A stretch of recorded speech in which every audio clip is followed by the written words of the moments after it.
Hello, everybody. LC Holt here. And this is my update for the week of August the 17th. Today, we're going to be venturing once again into the area of true crime. Probably never has the world been more struck by the murder of a celebrity than it was by the death of John Lennon, former Beatle, assassinated in late 1980. Today, Rebecca Ivey and I are going to go into the details of the case and all the people involved. So I hope you enjoy. Rebecca, thank you for joining me again. Thanks for having me. And let's jump right into this case, shall we? At around 10:50 p.m. on December the 8th, 1980, John Lennon and his second wife, Yoko Ono, artist, performer herself, were returning home from a record studio called the Record Plant.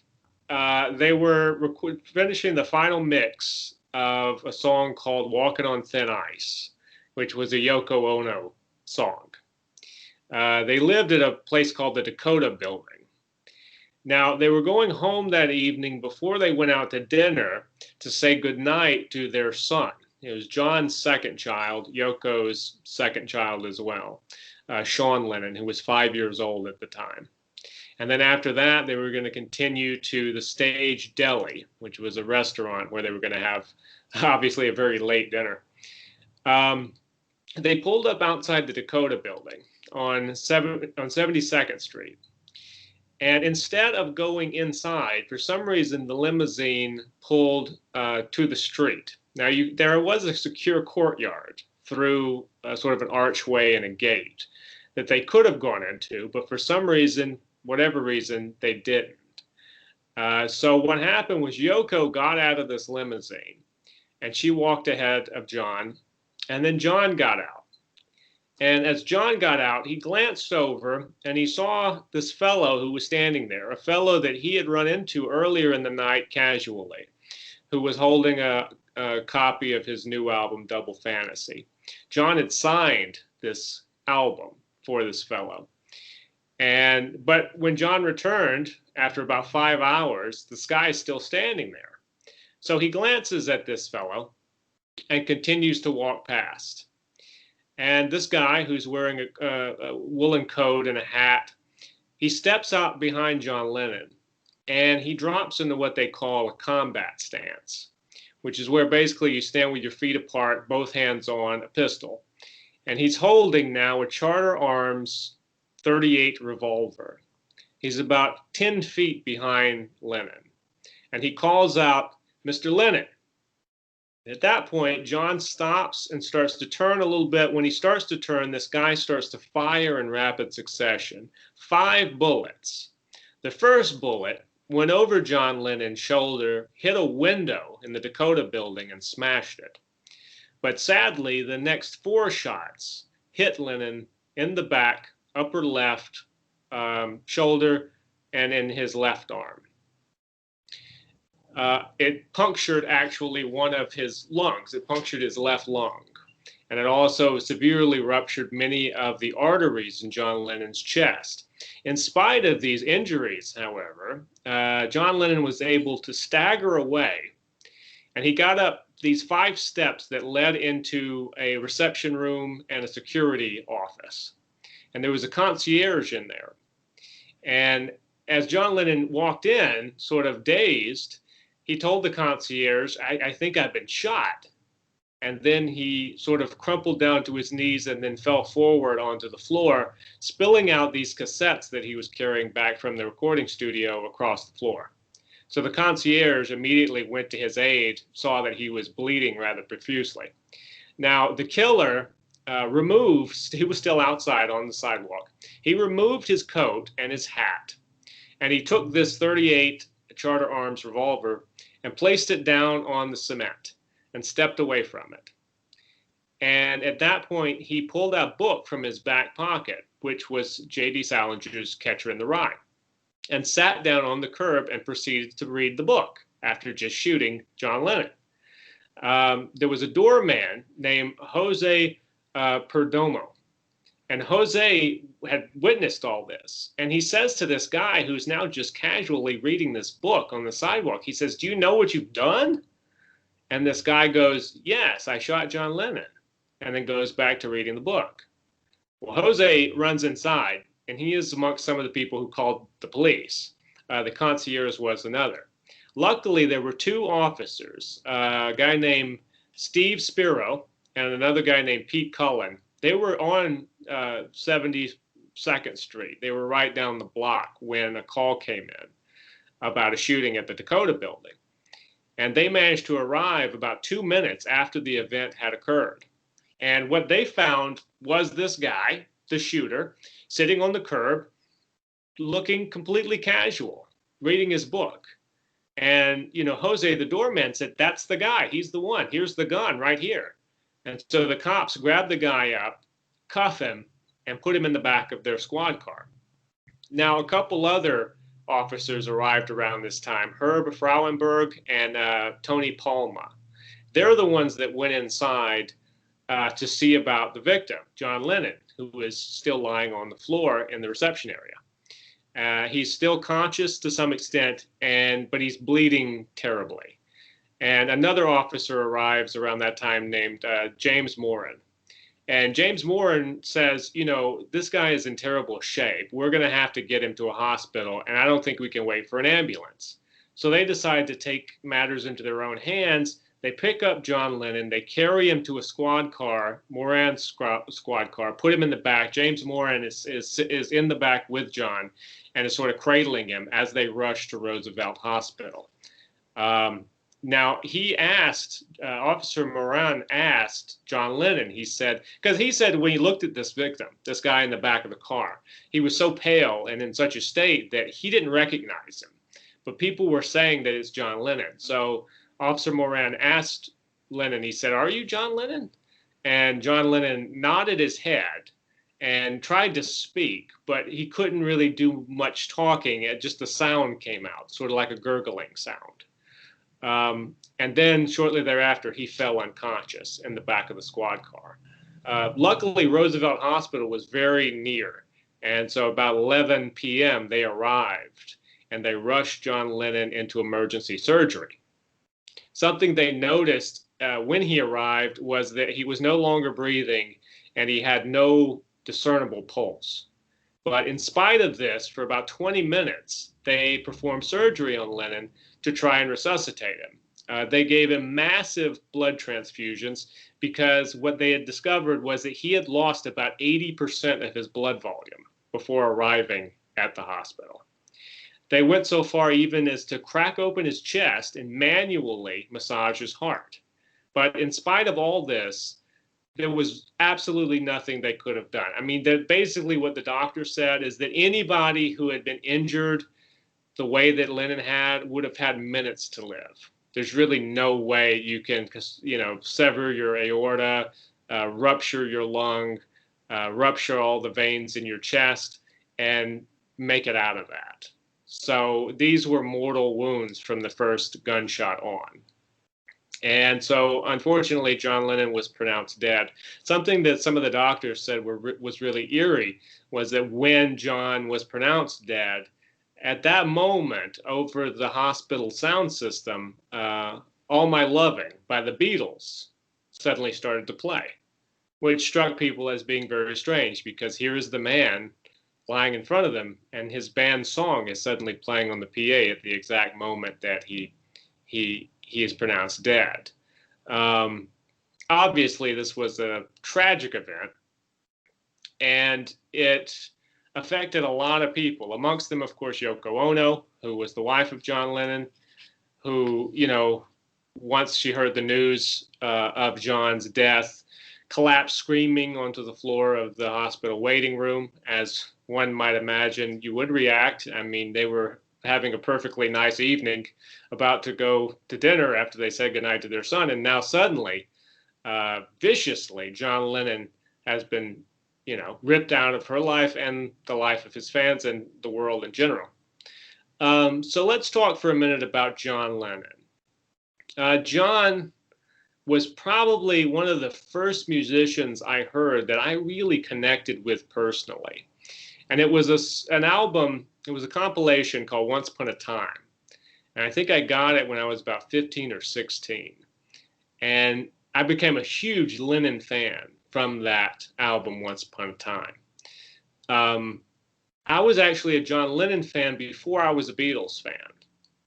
And then I, got into the Beatles shortly thereafter, based primarily on my admiration for John Lennon. Now, I know, Rebecca, you're a big John Lennon fan as well.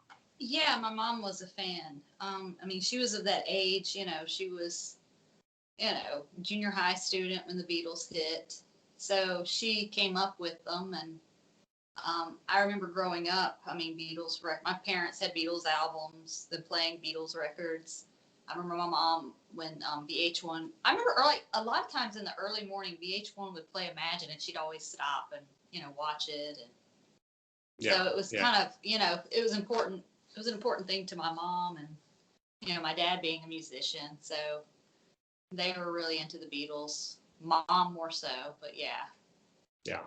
I think Mom loved McCartney and Lennon. Sometimes I wonder if she swayed a little more to Lennon. I don't know. I never really asked her, but yeah. It was important albums in our household. For sure. Yeah. Yeah, absolutely. You yourself, were you into the Beatles more, or did you get into John Lennon solo stuff?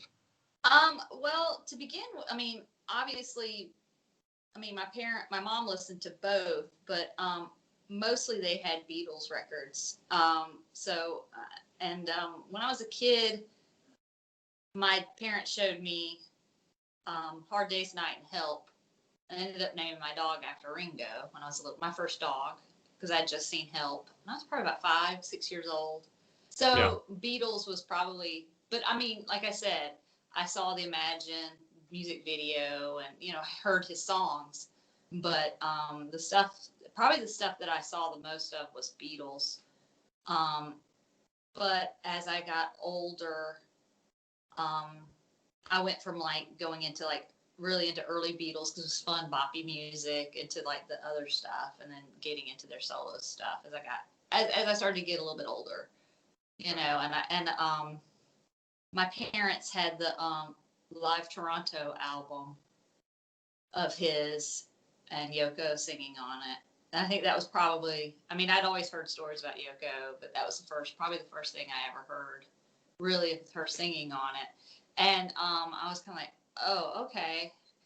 And my parents always told the story. Yeah, that was the first album we bought when we got married, and we put it on, and then we didn't realize she was going to be singing the way she was going to be singing on it, and we were just kind of shocked when we heard it. We're like, what? So, and they were very young at the time, but yeah, I always remember hearing that story growing up. But I bought Double Fantasy, and I really liked it. I liked a lot of her songs on it. And then I bought the follow-up album, which was a kind of an incomplete album, Milk and Honey, and I really liked that one as well. And then I bought some more of her stuff over the years. Yeah, once you hear Yoko, there's never anything quite like that. And we can talk about that here shortly. Let's get into a little bit of John Lennon's life real quick. We're going to have to breeze through this. It's a big life. So it was a very big life. We're not going to be able to go into as much detail as we would if we were doing a John Lennon biography, which this is not. But John was born October 9th, 1940 in Liverpool, England. His mother was Julia, and his father was a guy named Alfred Lennon. And Alfred was a merchant seaman, and he was absent for much of John's early life because of his work. There was apparently a lot of discord between Julia and Alfred, because though Alfred was sending money to help with the support of their child, he wasn't there. When he did come back and try to become a part of their lives, Julia promptly rejected him. So I don't think that there was a great loving relationship between husband and wife there. Julia herself had her own issues. Her sister, who would have been John's maternal aunt, filed with what the British, the British version of Child Protective Services, a complaint against Julia saying that she was an unfit mother. So Mimi wound up being the custodian of John.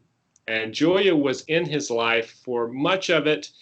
Up until her own death, Julia was struck by a car and killed coming home from visiting Mimi and her son in 1958. And shortly, but she actually contributed, Julia, to John's early life as a musician. She used to bring him Elvis records, and she helped him learn how to play the banjo. So apparently Julia could at least play the banjo.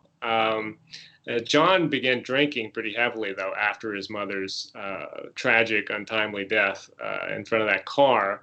And he started to kind of vent his rage, got into a lot of fights, but he also managed to sort of narrow down some of this energy he had into art and into music. And he started playing music. And, infamously, he started a band called the Quarrymen with a group of people. And then this band sort of over time, as it lost members and gained members such as Paul McCartney and George Harrison, it evolved into what we know of as the Beatles. You have to sort of bring in a guy like Brian Epstein, however, before you can start getting the Beatles to the point where they eventually needed to be. Brian Epstein was not a band agent or manager. This was the first one he ever managed, which is pretty amazing because he did a hell of a good job with them and helping them achieve success, mainstream success, first in the UK and then later in the US. And then, with the US, when they came over here and did the Ed Sullivan Show, I mean, the big deal there was, it's what they called the British invasion, the Beatles coming to America, people going nuts. I mean, people went absolutely insane, screaming, yelling, not even at the concerts, just when they're getting off a plane, I mean, you see some of these movies like you were mentioning, you see fictionalized versions of it, but it's probably not too far from the truth where the people are chasing them through the streets,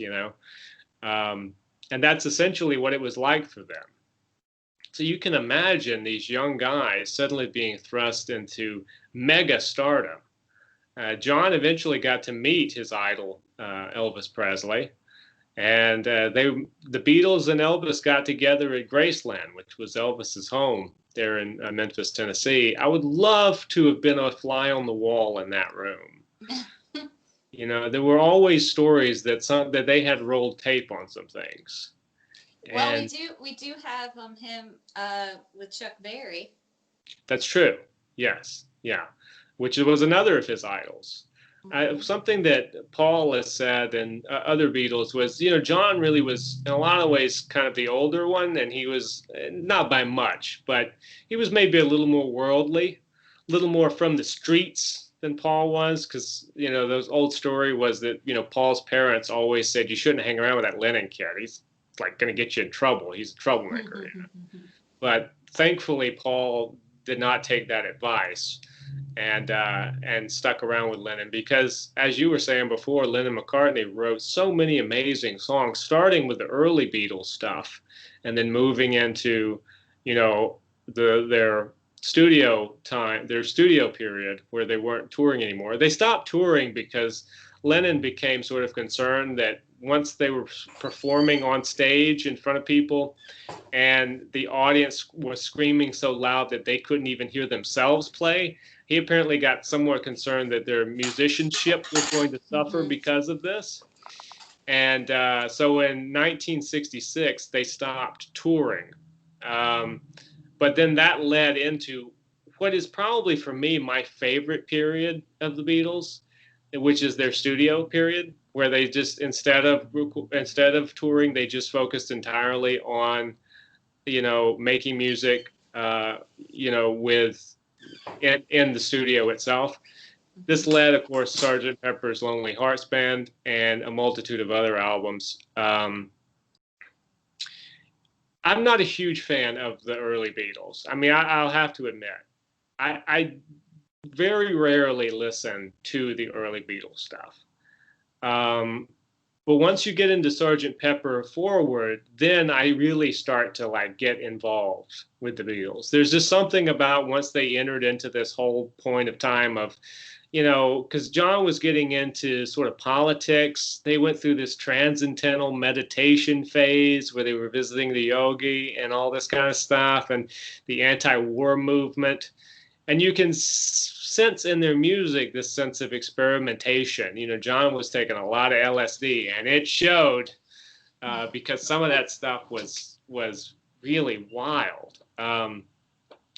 Now, as we were talking before, Yoko came into the mix in this period.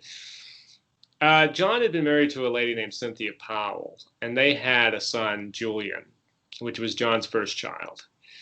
And then Yoko Ono, who was this Japanese artist, avant-garde artist, came into John's life. John met her, really at first he met her at a studio showing, a gallery showing rather, of Yoko's work, in which she had a bunch of, avant-garde art on display. One of them I remember he talked about was she had a stepladder, and you went up the stepladder, and then there was a spyglass hanging from the ceiling, and you picked up a spyglass and you looked at something that was on the ceiling, and it was just a little bitty word that said peace, I think it was, wasn't it? It was like, or was it yes? Yes, yeah, it was yes. Because it was positive. Yeah, and he thought, whoa, that's just so positive. Wow, that's groovy, dude. And then he sort of fell in love with Yoko's art, and then fell in love with her. Unfortunately, he was, kind of married at the time, so I have mixed feelings about this. I mean, Paul McCartney tells an interesting story about how he swears that Yoko came to his house first. And he thinks that Yoko might have been looking for a Beatle. Now, Yoko said she'd never heard of the Beatles before she hooked up with John. I don't know who quite to believe there. I don't know if there's any way of really discerning that truth. I don't distrust what Paul is saying, but I don't know. What do you think? I don't know. Okay, I'm just going to throw it out here. I think Paul is right. I think Yoko was looking for the Beatles. Okay, enough of this groovy, let's all be friends shit. I think Yoko was looking for me. And I think John was taken by her. Why? Well, I don't know. I've read things where people that knew him, or these biographers, they say that it was much like his Mimi, the personality of Mimi. I don't know, this in charge. Mm-hmm. She kind of had like similarities to, not like, but you know what I'm saying, kind of, yeah. The strong, female personality that he kind of. Well, she was definitely strong, and she was older than John. Yeah. By several years. Yeah, and so since Mimi raised him, so and he used to call her mother. That was like the nickname he had for her, mother. I mean, I don't know why, but I mean, but yeah, I've heard that there have been like comparisons to, he grew up in this environment with Mimi, and then Yoko's kind of, I don't know. I read it in a book once. I don't know. So do you think that? I thought it was interesting. Do you think that Yoko being around constantly, because John got so into Yoko, he couldn't go anywhere without Yoko. So next thing you know, you go into these Beatles recording sessions, and Yoko's sitting on the amp. And I think it was either Paul or Ringo told it might have been Ringo. It sounds like something Ringo would say. But at first they were like, we keep the girlfriends out of the studio, and then after a while it became, well, she is sitting on my amp, man. I mean, could she get off of my amp? Yeah. And obviously this led to some tension. Well, yeah. I mean, if your working environment has been, and you also have to think about when it was and all this stuff has been, just the guys, I guess you could kind of think of it, there's a group of guy friends, and one guy brings his girlfriend into the group, and the guys are like, it's supposed to be guys, it's supposed to be us guys, it's supposed to be us guys, And it's also, I mean, in all realistic fact, these are guys that were really successful for several years at this point, and probably had pretty substantial egos. Yeah. And they're all kind of vying for. Who's this girl? Who is this girl sitting here? Right. And why is she giving you input and then you taking it? Right. Where's the Beatles? Right. It's like, listen, I'm Paul McCartney. Or it could have even been, I'm George Harrison. Okay. Yes. That is your girlfriend, and she's sitting on my app, man. I meditated about this, but I just can't find any peace with this. Yeah. George just has to take his sitar over in the corner and remove himself from the situation. Well, eventually they all removed themselves from the situation because the Beatles broke up. Whether Yoko, I mean, I'm not one of these people. Because I've also read that Paul wanted to release us. I mean, sure, everything had been building. Brian Epstein had passed away. When Brian Epstein passed away, I mean, they kind of said they felt like they were drifting after his, because he was kind of the, would you say the father figure of the group? Yeah. And our older brother, and and then you got that change coming in with Yoko, and Paul was working on his own album, and he wanted to release his own album. John was bullheaded. Yeah. I mean, I don't think many people would doubt that John had a bullheaded streak to him. I wonder how, were George and Ringo kind of just sitting in a corner going, what the hell's happening here? Because they seem, I could be wrong, I don't know these people, but like the cartoon version of them is kind of, in your head is thinking, like Ringo and George are over there just kind of like, okay. I think they were probably a little more into it than that, but I do think that once the breakup happened, clearly John and Paul were the ones beefing. Yeah. You didn't really hear about anybody else beefing. They seemed to just sort of be sitting on the sidelines watching and enjoying probably their own lives, And I'm sure, obviously, Paul and John enjoyed their own life after the thing was over with. I mean, John lived in New York for many years. 1971, he moved to America permanently from England, where he was living before, and with Yoko. And he was really into his solo career by this point. And as you were saying before, many of these albums included songs written and sung by Yoko. That was something John was really into. Like I was saying, he would take Yoko everywhere. So even down to photo shoots. And she did have an influence on people. I mean, I've read that, Cyndi Lauper, one of the things she had when she was on her own was a copy of Yoko Ono's Grapefruit. And, people talk about the B-52s and Yoko, her influence on that. One thing I'll say about Yoko is when I look at some of Yoko's work, I think, well, I could probably be a musician because I could do just as good as that. But John absolutely loved her. And she grew up studying piano. Yes, that's right. And she could screech. And boy, did he take her places and she screeched. Dick Cavett, she did a lot of screeching on there and a lot of stages, because that was the thing with John, is that no matter where he went, Yoko had to be there. So if he was going to be on a stage, she was going to be over in the corner, tapping a tambourine. If he was going to be on a magazine cover, Yoko was going to be on it too. And if he was going to do an album, Yoko was going to get songs. You can't say anything other than John's loyalty to his wife was supreme. A lot of people would not go that far. And I'm sure some people were telling him, you're taking a risk, John. They're not as into her as they are you. But regardless, he maintained that loyalty to her. And I think that's admirable. I was going to say, until the Lost Weekend. Well, that's what we were going to talk about next. Yeah. But I will say that about John. I can also say this. I do not respect John as a father.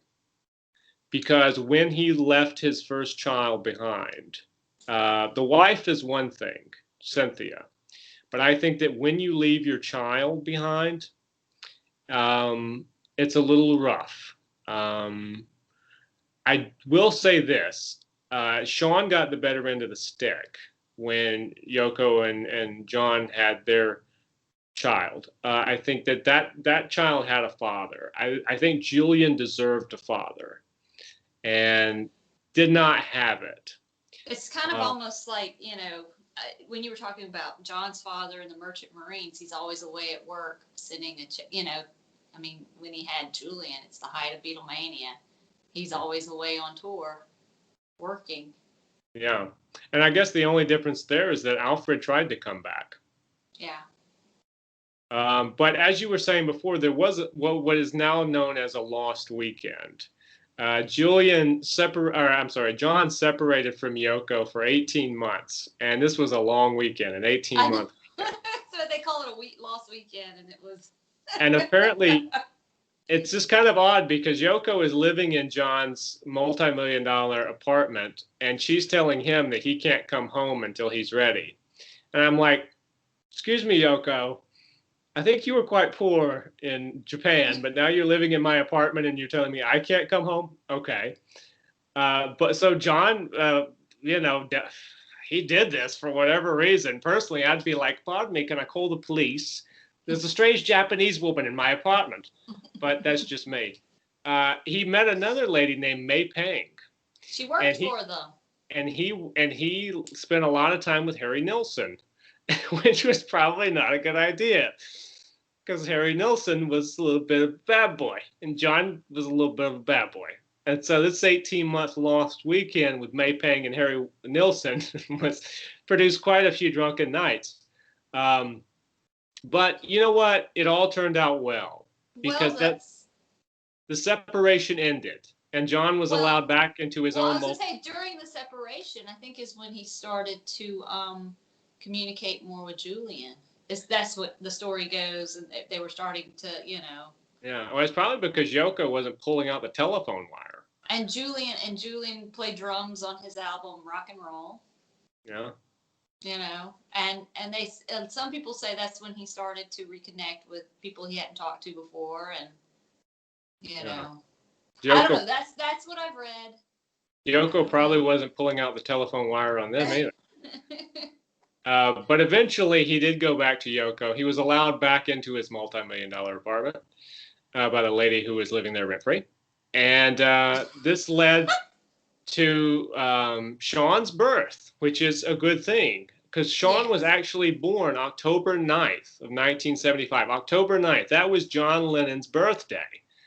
So John and his second son shared the same birthday. What are the chances? It's amazing. This led to John taking a 5-year hiatus from music in order to become a house father, house husband and father. Have you read this? I read that Yoko's previous husband, when they had a child, he became a house husband as well. Mm. I don't know. I don't know if that was kind of like a thing that maybe that whoever she was having a child, that was like an agreement, let's reverse the role. I don't know. But I just thought, I think I've read that, and I found that very interesting. I was like, oh, It is interesting. Yeah. Well, John was certainly devoted not only to his wife now, but to his son. One of his sons. And so eventually, after 5 years, John got back into music. October of 1980, John released Double Fantasy, the album we were talking about before, which was a successful comeback album. Half the songs were written and performed by Yoko, and they were still doing promotion for it in December. Go ahead. And he started writing it when he took a trip with Sean to Bermuda. You got to give a Bermuda shout out. There you go, Bermuda. And the title Double Fantasy comes from Bermuda as well. Well, that's true. That's true. And they had a nice little getaway place there in Bermuda. I've seen some pictures. Some film of it. It's kind of cool. They were, but like I said, they were promoting Double Fantasy, and they had a photo shoot with Annie Leibovitz. The magazine only wanted John on the cover, and John was like, "No, I'm going to get with my wife. She's going to be on the cover too." So Yoko was going to be on the cover, and Annie Leibovitz took photos of both of them on the morning of December the 8th. And then after that, John and Yoko gave an interview on RKO Radio, which unfortunately turned out to be John's final interview. And then they left the Dakota building at about 5:40 that evening to go to, finish the mix on Walking on Thin Ice. And as they were leaving the building, John was stopped by a fan. And this fan is the same man who would eventually shoot him later in the evening. This fellow came up to John Lennon and had the Double Fantasy album and handed it over to Lennon. And Lennon signed it and said, "Is that all you want?" And this fellow goes, sort of nods, doesn't really say anything. And then John's like, oh, okay. And he gets in his car and drives away and goes about his workday. And this fellow, unfortunately, he could have turned around and gone home, because he actually said later that John was very nice to him, very cordial man, when they had their brief exchange. So why he would go on to do what he did a few hours later is a little bit of a mystery. I mean, I don't think it's a mystery we can solve, but we'll try. Well, I heard that he was going to do it earlier. He was going to go out to New York. We're getting there. Okay. He did. Mark David Chapman was his name. Mark David Chapman was born May 10th, 1955, Fort Worth, Texas. He was raised primarily in Georgia, however. He had a mother and a quite abusive father, which is something we seem to run across often when you and I sit here and talk about true crime. Are these abusive fathers, man? Chapman, who we will from here on out refer to as the killer, had fantasies growing up as a small child of little people living inside of his walls. And he thought that he was the king of their kingdom. And so he would often talk and dominate these little people that lived inside of his wall. Perhaps this was him trying to get control over somebody else, the way his father was domineeringly controlling of him. I don't know. It's hard to figure out the psychology of that, but it sounds to me like that this fellow was disturbed and delusional, perhaps from an early age, or at least had tendencies to be somewhat delusional. Now, he grew up, and when he was in his early 20s, he became a born-again Christian, and that did not ebb suicidal thoughts, however, that had plagued him and persisted to plague him throughout most of his adult life. He started a relationship with a young lady named Jessica Blankenship, and this was unusual because he didn't have a lot of social interaction with people, especially not the opposite sex. And they got into a relationship, which was apparently, committed to some extent, but that fell apart. And it's mystery about why that fell apart. Perhaps it was him, perhaps it was her. It's kind of hard to say. What we do know is that he eventually moved to Hawaii. And from what I understand, he moved to Hawaii to kill himself there. And he had tried to do that. He had tried to kill himself by putting the hose, a garden hose, into the tailpipe of a car and die in the car by carbon monoxide poisoning. But the hose actually melted. So he failed to kill himself. He was found, and he was actually taken to a mental hospital, and he was committed there for having attempted suicide in Hawaii, which, this fellow goes to Hawaii to kill himself, and ironically enough, winds up in this mental hospital, and then once he's released, gets a job at the hospital. So now, though he went there to kill himself, he's now become a resident of Hawaii by getting a job at this hospital where he had been treated. Eventually, his mother moves to Hawaii to live with him. He must have been collecting some money from this job at the hospital, because this fellow eventually in 1978 managed to go on a trip around the world. It was based a little bit on that book, Around the World in 80 Days. That's what he wanted to do in real life. So he went to Tokyo, China, India, England, Paris, France. He went to Ireland. And along the way, he met and fell in love with a travel agent by the name of Gloria Abe, and actually married Gloria Abe. And she became his wife from then on out.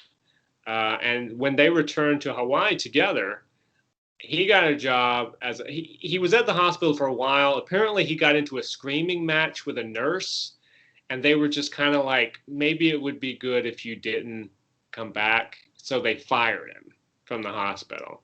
So then he goes off and he gets a job as a night watchman, a security guard, and begins to drink rather heavily. Maybe it's because he lost his job at the hospital. Maybe he's having trouble acclimating to his new married life because now he has a wife and his mother living with him in Hawaii. Somewhere around this time, the fellow becomes obsessed with a novel that a friend had suggested that he would like, which was J.D. Salinger's The Catcher in the Rye. Very, very good novel, published in 1951. The Catcher in the Rye has caught hell because of people like this guy. If you read the book, it is quite good. I am a fan of the book. I'm a fan of Salinger's in general. The main character in The Catcher in the Rye is a guy named Holden Caulfield, who is a young, he's a student at a private academy, and it's narrated through his point of view. And so he's telling the story of how he relates to other people in the world. Ultimately, Holden Caulfield has a lost weekend of his own because he leaves school and winds up in New York City, wandering about and encountering all kinds of people, and trying basically to figure out where he belongs in the world. He's a somewhat disassociated type personality. And it's sort of just his rambling journey through New York over the course of a few days. Very, very good book. But unfortunately, this fellow, he read this book and sort of imagined himself as a Holden Caulfield type, and became obsessed with the book to the point of psychosis, I think it's safe to say. Now, at some point, this all mingled with his love for the Beatles and John Lennon in particular, because this guy seemed to have both a love-hate relationship with John Lennon. He loved the music and he kind of liked the guy, but then he would also mingle that with his own born-again Christianity and say stuff like how sacrilegious John was when he said back in '66 that the Beatles were more popular than Jesus, or they were bigger than Jesus. And then when he heard John writing and recording songs like Imagine, in which there's lyrics that say, you know, imagine there's no heaven, or another song John did called God, he thought that was just so horribly sacrilegious. How dare he? So there was a weird sort of yin and yang there with this guy. He both loved and hated Lennon. And at some point, he began to plot how he could become famous, essentially. And he created a list. And John Lennon was not the only person on this list. Johnny Carson was on the list, Elizabeth Taylor, George C. Scott, Jackie Kennedy, the then newly elected President Ronald Reagan, who 4 months after John Lennon was shot, was actually shot himself by John Hinckley, but that's a whole other story. So basically, it just so happened that John Lennon was at the top of this list, made by this deranged fellow, this deranged fan, I guess, if you want to call him that. As you said prior, he did go to New York first in October of 1980. And that was around the time Double Fantasy was released. He went to New York, wound up in a movie theater watching the movie Ordinary People. And when he saw Ordinary People, he suddenly had second thoughts about what he was planning to do. And had even considered throwing himself off the Statue of Liberty to commit suicide in order to not go through with this plan of killing John Lennon. He returned to Hawaii, and he showed his wife the gun that he had bought and the bullets, and explained to her, I went to New York to kill John Lennon. I think there's something wrong with me. And perhaps his wife should have called the police. But as is generally the case, you know, it's hard to say how people react to things. I mean, if your husband brings you that, are you more concerned about your husband? Are you concerned about losing him? I mean, I don't know. I can't get inside her mind. I have no idea why she didn't call his doctors or call the police. But at the same time, she's clearly not as crazy as he is. So maybe she didn't understand how serious he was. I have no idea. Unknown reasons. But for even more unknown reasons, this guy attempted to return. Actually, he did return to New York on December the 6th of 1980, which would have been 2 months after the first trip. And it's interesting because the musician James Taylor had a run-in with this fellow in a New York subway on December 7th, which would have been the day before this man shot John Lennon. James Taylor was in the subway, and this man comes up to James Taylor, recognizing him, and starts talking about John Lennon. And James Taylor has told this story, in years, in the years since. But, Taylor was just like, okay, who are you? What are you talking about? And this guy's just going on and on about John Lennon. John Lennon. Do you know John Lennon? Do you like John Lennon? Are you guys friends? And James Taylor eventually got away from this guy, just thinking this guy's off balance. So he gets on the subway, manages to get away from this guy. Again, the fellow considers throwing himself off the Statue of Liberty. Unfortunately, he did not. On December the 8th, the fellow leaves the Sheraton Hotel early in the morning, leaves behind his clothes and all of his personal effects, takes his gun and just the stuff, the stuff he's wearing that day. He goes to a bookstore, he buys a new copy of The Catcher in the Rye, and he writes in it, "This is my statement," this underlined, and he signs it. Instead of putting his own name, he signs it Holden Caulfield, which is the lead character in Catcher in the Rye. Then he went to the Dakota building where John lived with Yoko. And he misses seeing John Lennon at one point because he's talking to another fan. John Lennon goes and gets into a taxi cab and drives away. And some people notice and like, hey, it was John. And he missed him. He was like, oh, okay. So he decides to stick around and wait. Well, he doesn't see John come back. So I don't know exactly what happened there, whether he had gone away for a few minutes, John came back, whatever. He later, and this is a somewhat creepy element of the story, John and Yoko had a housekeeper, not May Pang, somebody else. They had a housekeeper, and the housekeeper would take Sean, a 5-year-old, their 5-year-old son, out for walks. Now, this fellow is standing on the sidewalk, and he sees the housekeeper coming with Sean Lennon. And he approaches John and Yoko's son. And he says, well, aren't you a beautiful boy? Referencing, of course, a song that John Lennon had written for Sean. And the housekeeper sort of, nodded to the guy, and she took the child inside. Now, that is particularly creepy because that's your kid, and this guy is off balance. And he's walking up to your kid saying crazy fucking shit like that. Like, obviously, this housekeeper had no idea how crazy this dude was. And then on top of it, you see his son, and you don't think to yourself, this kid needs a father. About to murder his father. You would think seeing his kid would go, I can't go through with this. Exactly. Yes. Yeah, you would think.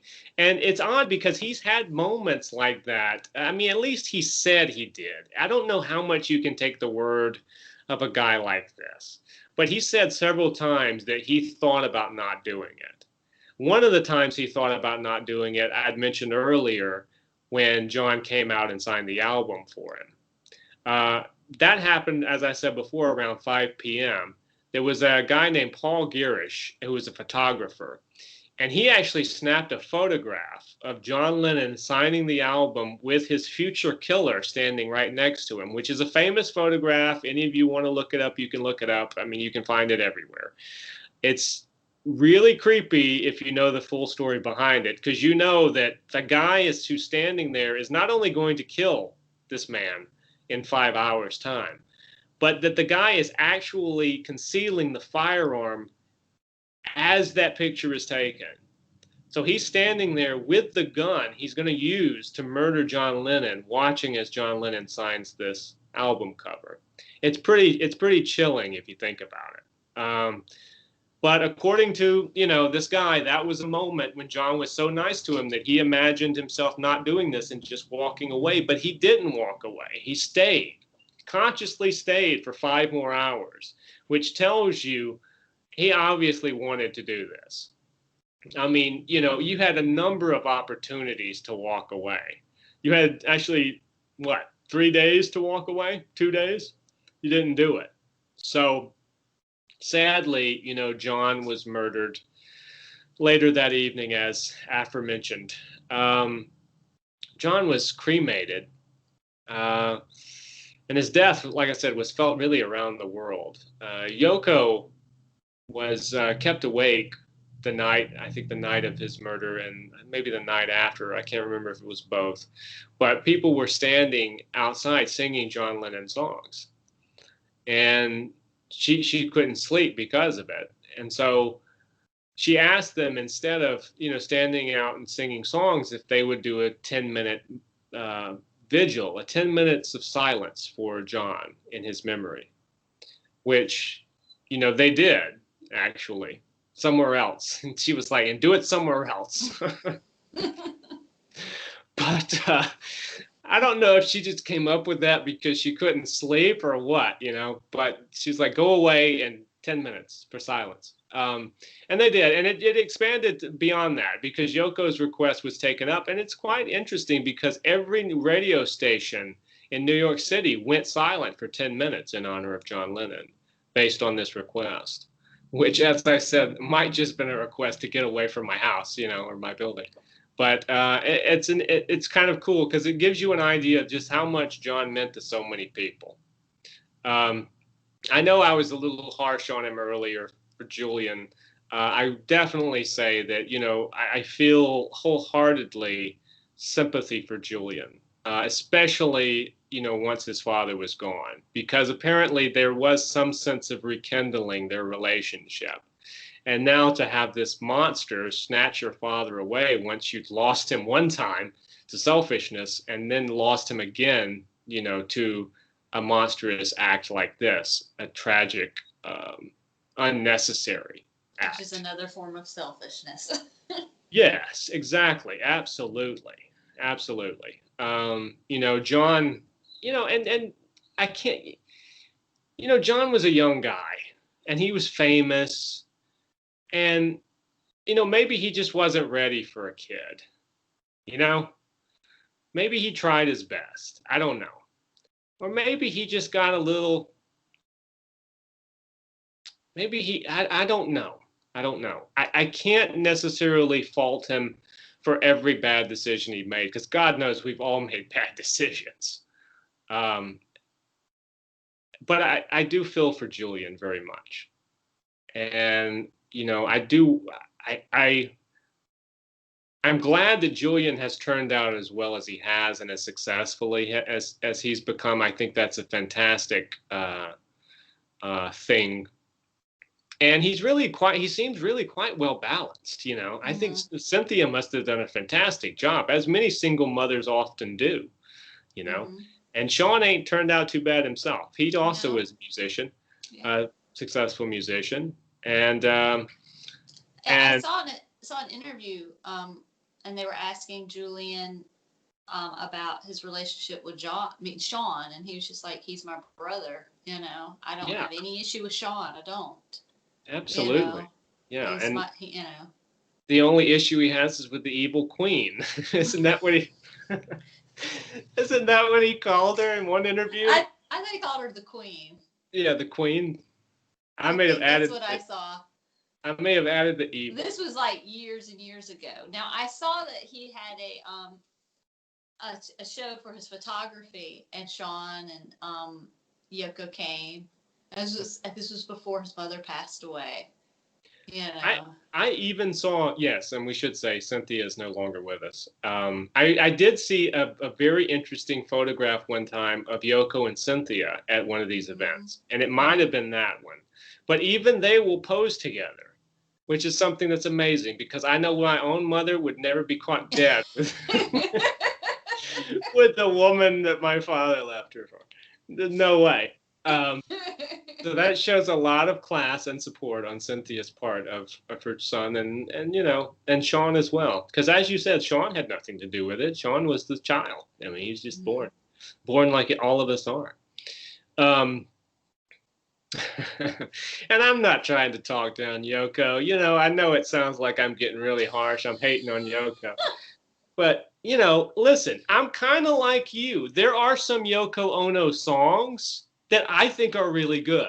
You know what I mean? And I was being kind of facetious when I said that if Yoko could do it, anyone can. I liked Approximately Infinite Universe. Yes, that was very good. What is Hands? Your Hands. That I love. That's probably my favorite song of hers. I love that one. It's possibly my favorite as well, where she sings the verse first in Japanese and then she translates it into English. It's actually it's a really good tune. Now, the song that they were finishing the night of John's murder, Walking on Thin Ice, I must admit I'm not a huge fan of. That one is not. I'm not a fan of that one either. I love Hands. I love Kiss Kiss. I mean, of all the songs that I really like of hers, that's the last one. I'm like, I know a lot of people like it, and then they kind of turn it to like a dance club hit, probably like 20 years ago. But that one's not my favorite. Yeah, I can't get past the yip yip yip yip yip yip yip yip. Yoko was like, "Hey John, how about if I make a sound? Yip. Okay, now let's just roll that over and over and over again. Yip yip yip yip yip yip." Well, was it Kiss Me? It's got her doing her signature Yoko at the end, and I like it. I'm like, okay. Or driving in my car. I'm sure the person next to me at the red light's like, what is I got wrong? It up high. I got it blaring, Yeah, you got the whole.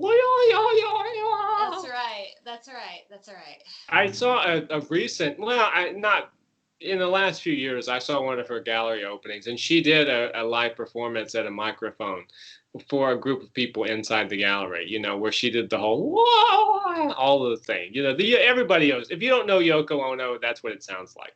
So, but they were looking like they were stunned. So maybe a few of them had been invited by friends who are now watching Yoko screech into a microphone and just look totally like deer in headlights. Great piece of footage. Have you ever seen the interview she did with Conan O'Brien? And they go and she brought the bag out, and they go and they sit in the bag, and then she makes him take off pieces of clothes. She's like, okay, we're going to take off pieces of clothing. Yeah. And he comes out, he's like completely shirtless, and then she's just got like one thing. Yeah. Yeah, and if we had been able to go further into John's life, we could have talked about bagism and all that stuff. Yeah. There was quite a few interesting twists and turns that went on there, and maybe we'll do like a John show by itself where we'll be able to talk about that. And definitely, I think the best interview were the Dick Cavett interviews. Yeah. Which they released on DVD many years ago, which I bought, but those were a lot of fun. One of my favorites was when George Harrison came on after they were on, and Dick Cavett was like, Yoko was sitting right in that seat, and George was like, this seat, and just started to get up and walk away.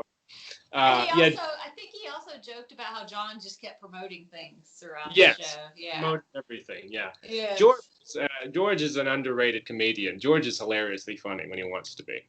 Not that I knew him, but I'm just talking about in appearances, public appearances. Now let's wrap up this momentarily with saying that the killer pled guilty in 1981 to Lennon's murder. It was obvious that he did it. Everyone, the doorman saw him. Everyone saw him. He wasn't denying it himself. And he was sentenced to 20 years to life in prison. He spent much of that in Attica. He became eligible for parole in 2000. This is something that you didn't have any control over. 20 years to life, you're going to become eligible for parole. And I was in New York that spring, and on the Imagine Memorial, there was a petition that you could sign. Yes. To keep him in. And that sort of thing has been very, very useful because he's been denied parole 10 times since he became eligible for it. Yoko and Sean and Paul McCartney and Julian have all been very adamant about not letting this guy get out of prison. He is no longer in Attica. He's now in the Windy Correctional Facility in upstate New York, and he remains there, and hopefully will remain there for until the day that he dies. He wanted notoriety. I'm surprised that did they keep him separated from other people for a little while? I would have thought, because you think about how when certain prisoners go into jail, because they're high profile case, sometimes, other prisoners, particularly since he killed John Lennon.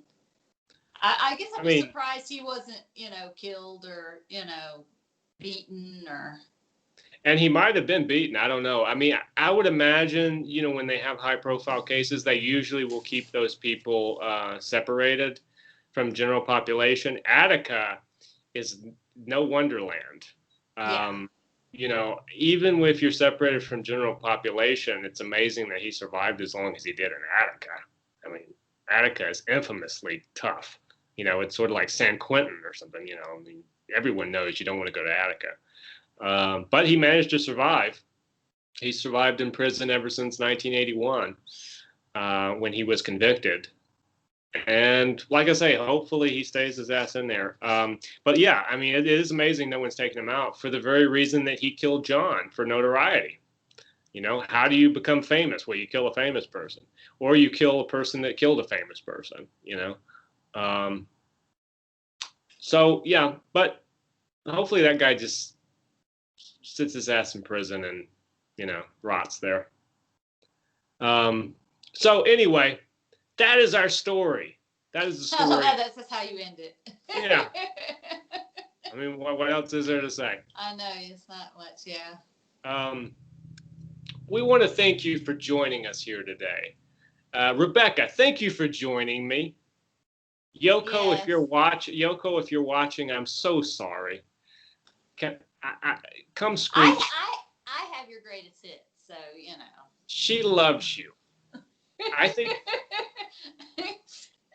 you might have been. When I wrote a song about Yoko, people thought it was, to be mean, and like, and I'm like, I actually like her stuff. Yeah. Yoko's stuff is good. Do I think you were a little bit of a gold digger? Maybe a little bit, but that's all right. Anyway, thank you guys for joining us. Rebecca, thank you for joining. I will not be here next week because, as you can see, I'm kind of scruffy. It's because I got to go shoot a movie. I'm not scruffy like this because I've suddenly turned to alcohol. So I thought you were doing your best Harry Dean Stanton impersonation. It is a hell of a good one. Or you were preparing for a prison role. Yeah, but that is the case. So I won't be here next week. We will be back the following week. But until I see you again, make sure to take care of yourselves.